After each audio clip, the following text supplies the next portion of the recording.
What's this about rules for pa's and sons? There was a time, not that long ago, when primetime television in the U.S. looked a lot like this. A hand for less. But today, it looks a lot more like this. I love you. This shift can be traced back to a revolutionary moment in programming history over 50 years ago that forever changed television.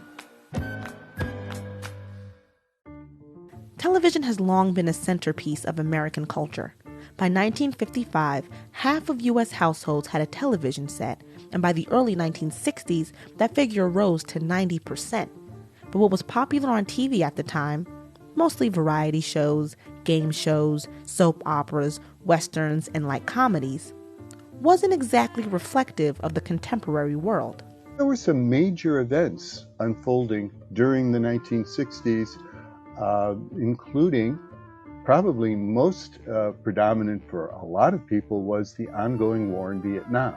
There was also the continuation of racial justice, civil rights. So with entertainment, the comfort food, shall we say, of the, especially the 1960s, was silly.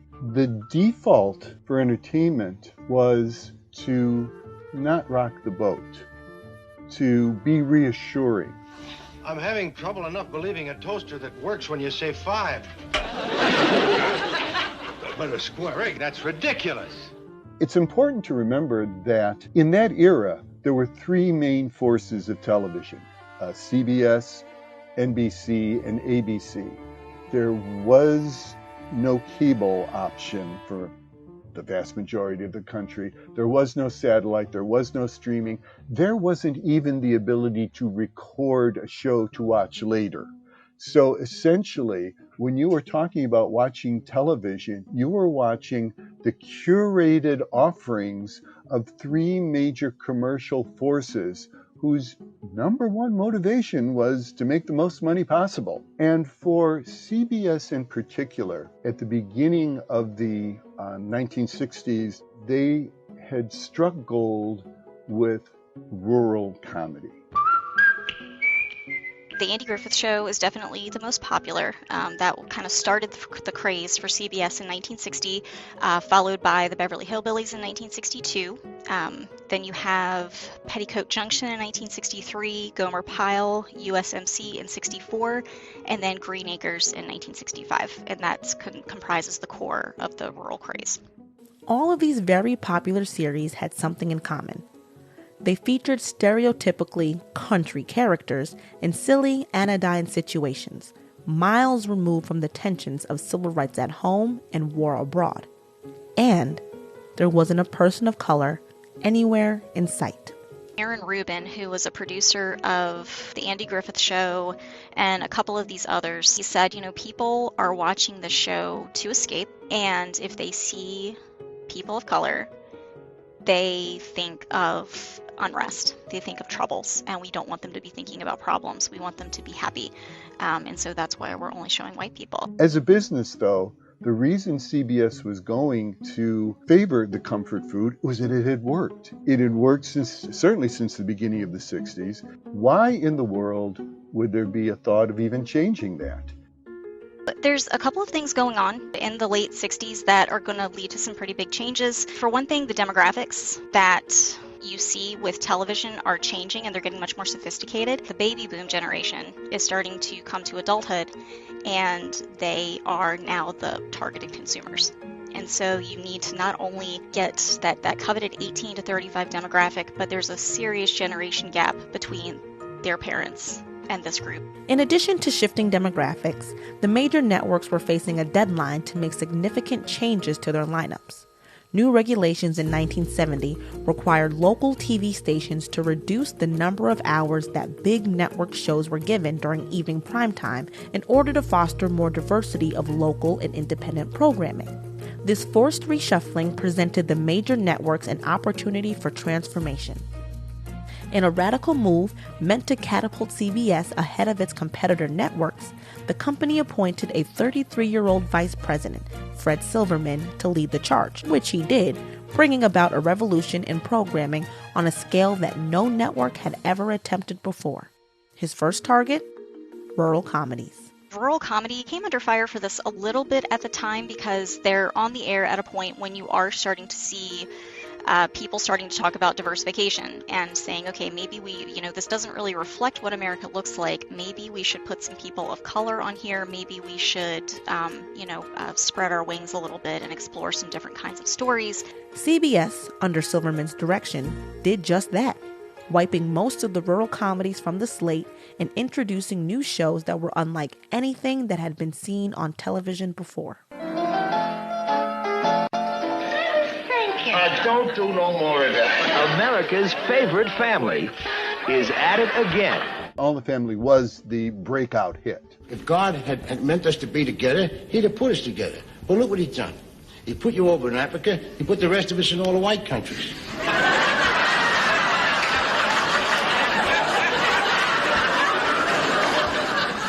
Well, you must have told him where we were, because somebody came and got us. Maud, a fiercely independent older woman. I think it's going to cause a lot of trouble. You had Good Times, which was a black family in Chicago. How high is it now, JJ? I don't know, Thelma, but it says to be continued on the next thermometer. You had the next door neighbors to Archie Bunker, George Jefferson, move on up to the city and have their own program. How can you afford to live in a place like this?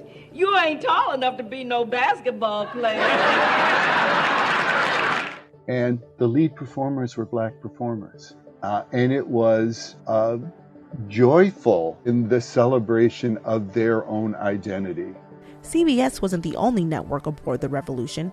NBC also launched new groundbreaking series in the early 70s like Sanford and Son and The Flip Wilson Show, the first variety show with an African-American host. Thanks, y'all. I can't tell you how much I appreciate that. Fine ovation. Initial reactions to the programming shift were, not surprisingly, mixed. As actor Pat Buttram of Green Acres famously remarked, CBS canceled every show that had a tree in it. President Richard Nixon and some other conservative members of Congress criticized shows like All in the Family for being, well, in their opinion, not family-friendly. The point that I make is that, goddamn, I do not think that you glorify on public television homosexuality. But all controversy aside, the popularity of Silverman's new lineup for CBS demonstrated that networks could take a risk in targeting new audience segments and still be successful. That was something that would not have been on the schedule prior to the rural purge. This was an opportunity for success, and nothing drives programming decisions on television more than financial success. And when you're talking about these programs being top 5 or number 1, winning their time slots and so forth, then that means that's where we want to go. That's what we want to copy. And it changed the attitudes of what was acceptable, and it changed the options and opportunities in the immediate aftermath of that success.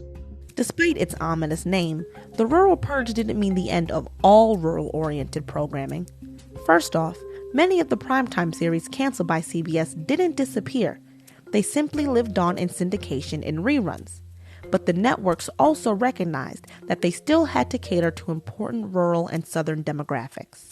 CBS is going to throw the rural comedy audience a bone to some extent. In 1971, they air a Christmas special about the Waltons, and that turns out to be so popular that they create the show The Waltons, which is going to be very popular for that network for a good portion of the 1970s. The legacy is you can succeed in many different ways, and you could choose to try to appeal to everybody, or you could try to carve out portions which you can profitably program to, and in effect create multiple channels of viewing, not just multiple channels of opportunity for people behind the scenes. If you start tracking from the 70s into contemporary times, we're talking about multiple decades here.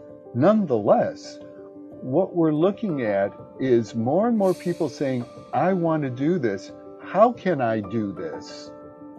The answer has arrived in the form of new television streaming platforms, which have access to a quantity of data that was inconceivable during the first era of television. TV networks largely relied on a third-party provider like Nielsen to give them sort of samples of what people were watching. You know, Nielsen would measure based on a subset of the population and extrapolate from that to not guess, but to give an estimate of how many people were actually watching. Most of these streaming services know to the person how many people are watching a show at a given time or in a week or in a month. They know what they're watching. They know whether they, how they interact with the interface. Are they opening a title and watching it for 2 minutes and then stopping? After they finish one title, what do they go to next? It gives them a lot more information and data to decide what is and is not working. I think that in the past couple of years, diversity has become more and more important, I'd say. And part of that is just because as you become something that you want everybody to watch, you need to make something that appeals to everybody. I think a lot of these services sort of started by appealing to wealthy people on the coasts of the United States, probably majority white. They were going for, Netflix early on was sort of the HBO model, where you want to make a show that wins awards and appeals to, people who live in Beverly Hills and West Hollywood and Soho and things like that. As it's gotten bigger and it's speaking to more and more of the population, you've seen that it is, telling stories from all backgrounds. And in particular, one of the things that's almost entirely new to streaming is these services are global. And so not only is a company like Netflix trying to speak to people of kind of all creeds and color in the United States, the majority of their viewers are, in the long run, potentially going to be non-white. They're trying to reach people in India, they're trying to reach people in Korea, they're trying to reach people in Japan, they're trying to reach people in throughout Europe, throughout Latin America. All these people have slightly different tastes, and it means that in addition to making shows from a diverse group of creators in the US, that they're funding shows from an even more diverse group of creators outside of the US. And in many cases, it's because of what tastes are. During the time of the rural purge, you had limited access to limited resources of information and entertainment. Now that's flipped, and you actually have to make a conscious decision to turn off, to filter the many resources that are offered to you. Decades later, the legacy of the rural purge is more relevant than ever. That representation and diversity in media not only matters for society, but also makes good business sense. By taking a risk that ultimately paid off, CBS and the other networks ushered in a media landscape that more closely mirrored the faces and values of our entire society. And we have that moment in history to thank for the rich and diverse array of programming that is offered by the channels of today, and undoubtedly tomorrow.